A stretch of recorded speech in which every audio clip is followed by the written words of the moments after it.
So this is the traditional passage about conflict, and it makes people nervous.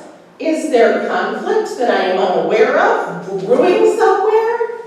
Well, if there is, I'm unaware of it. There is no conflict that I know brewing in our church.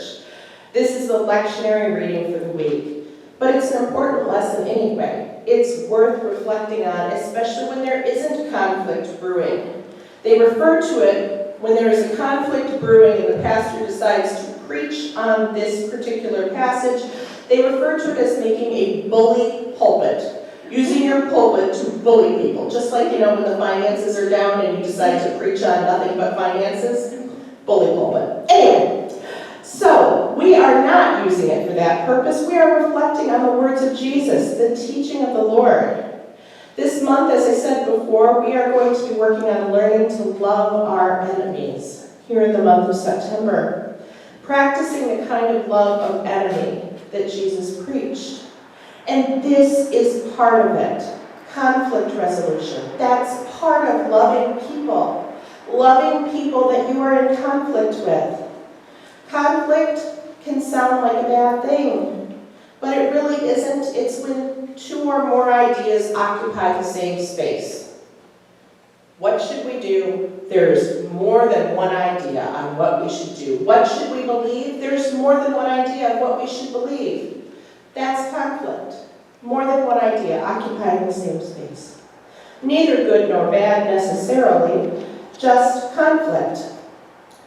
I keep up with other clergy people, especially female clergy, and one of them this week on social media posted a post, and it was a picture of their church wall, and it had 5 different stripes of new paint colors on it, and it said, "Let's get ready to rumble." They said, here we are going to make decisions on what color our church sanctuary should be. And let's be honest, we may have 6 meetings, 4 votes, and a couple of threats to leave the church.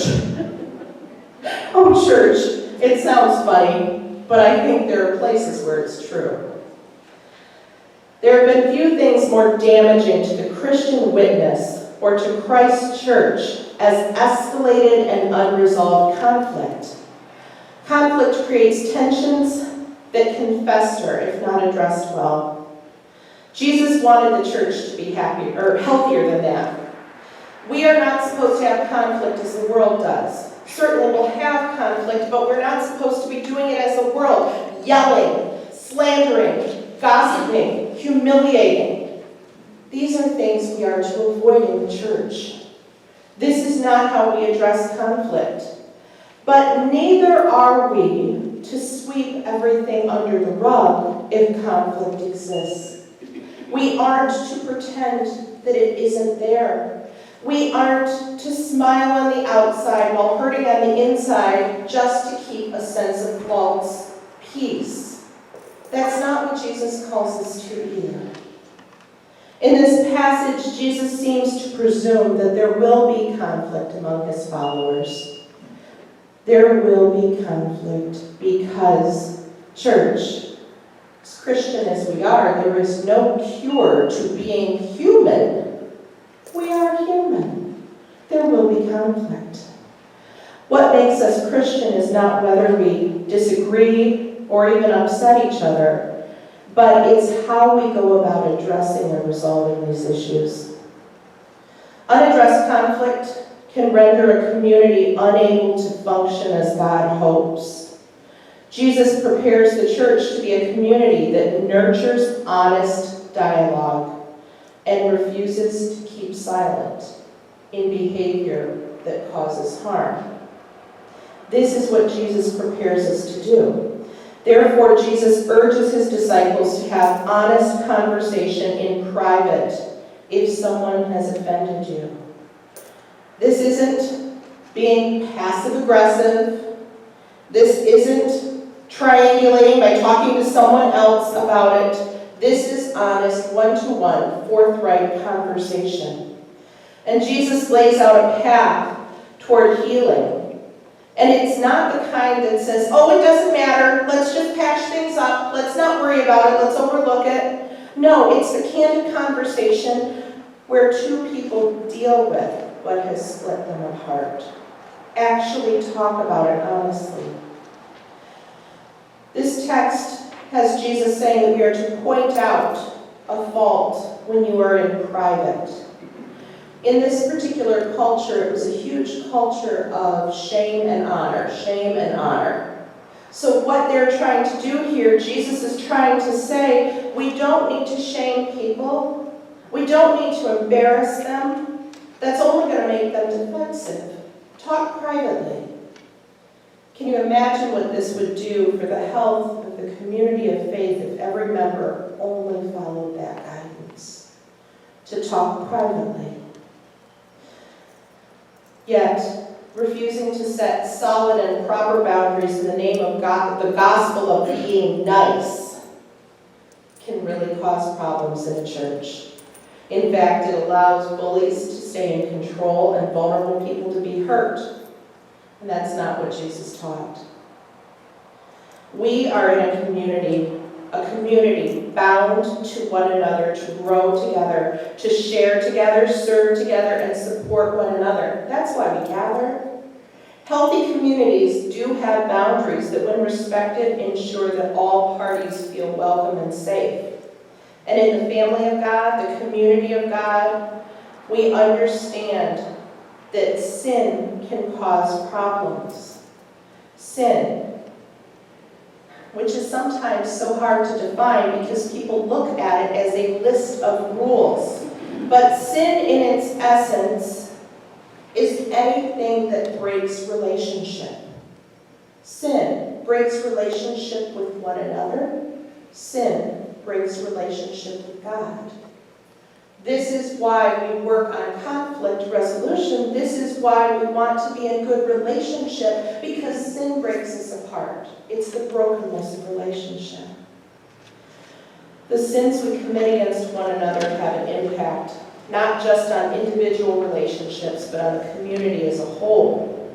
So if we make a commitment to Christ, we make a commitment to being accountable to one another, to live as healthy and honest as we possibly can in the community. Poorly handled conflict causes people to be at odds with one another. Now, certainly this text talks about the church, but it happens in families, in neighborhoods, in offices. It happens everywhere. And yet, we are called to behave under the guides that Jesus gave us. Often, we don't get there. Often, if someone offends us, we boil with rage, we talk to other people about it, and then if it's a church-related issue, some just might quit the church. Now, again, either I'm pretty oblivious or we're pretty peaceful in these congregations, because I haven't heard that one here either. But there are many congregations that have seen this happen, or individuals that have seen it happen and seen the scars carry forward for years to come. Maybe you've seen this in your own life experience. Conflict between church members not only affects the individuals, it infects the entire community. Disunity between a few causes disunity for all. Certainly, it feels much easier to complain to others about one who has offended you than to talk to the offending person, but Jesus leaves no room for self-absorbed grudge nursing. This is so hard. I don't know about you, I can easily swallow something and deal with it. But boy, isn't that the longest walk across the room when you want to confront something honestly? Oh, that's the hard one. I'm like, oh, here's the deal, Jesus. I'll tolerate it. I will. I'll sit here for a good long time. Let's not talk about the elephant in the room, shall we? And the elephant inevitably poops on the carpet, just saying. Time comes when you have to deal with it. It does. Is there any person who has not known the destructiveness of secrets and the hushed conversations when people refuse to speak honestly with one another about your interactions? Small issues become big, and big issues become catastrophic. But here's what I find more often than not. More often than not, the offending party has no idea that they have hurt someone else. Absolutely no idea. And you're over there being wounded or just stirred up and starting to just work people up, and no one knows that they have harmed you. See, this is the kind move that Jesus is saying. He's saying if someone has harmed you, let them know. Maybe they'll change it. Maybe they'll apologize. Maybe there's something you don't know about the situation yet. It's unloving behavior to allow someone to be oblivious to how they hurt one another. Let the offender know, but talk to them first, not others. Love requires that we address inevitable conflicts that will arise amongst us. And it's not enough just to keep quiet, as much as that's the easy way, at least for me. Jesus calls his followers to the higher task of reconciliation, making people whole together. And Jesus shows a way to carry it out when divisions arise.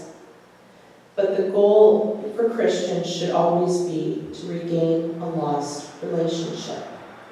If sin is the brokenness of relationship, we are to regain a lost relationship.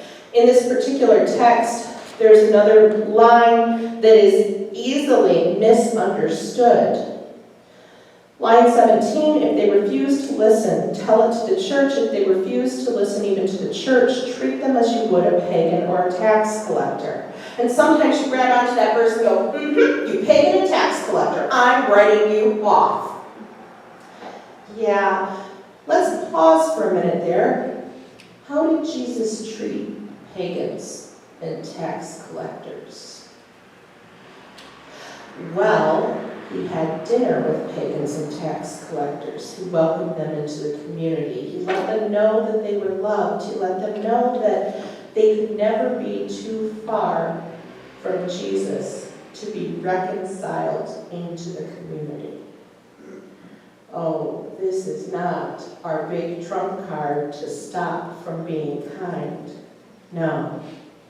This is our call to keep reaching out, to keep seeking relationship, to keep building and loving, to never give up, to yearn to restore what is broken. So you view Gentiles and tax collectors as outsiders maybe, but those who might yet be welcomed into the church as disciples. Church, if we who follow Jesus do not forgive and heal, while certainly holding boundaries, if we do not forgive and heal, who on earth is going to do it? No, this is our call. We are to pursue reconciliation, building back relationship, if at all possible, in a whole and healthy way. Reconciliation is about fixing the problem and restoring a healthy relationship again. So we are called to be open to the possibility that any person can be restored to the body of Christ. Any person can be built back in and loved by Jesus and made a whole part of the body. What if everyone lived in the hope that we could be restored and restore others? What if everyone treated conflict as an opportunity to build up, to guide, to teach, to grow ourselves and others, rather than tear down? See, that's the other side of this. We can easily see ourselves in the position of trying to walk across the room and explain to someone how they're offended. But you know someday you'll be sitting in that chair and someone walk across to you. We need to be prepared to behave as Christians in that moment as well. To be able to hear people, to be able to listen without judgment, to be able to understand people's feelings, and share our own. That's how we resolve conflict.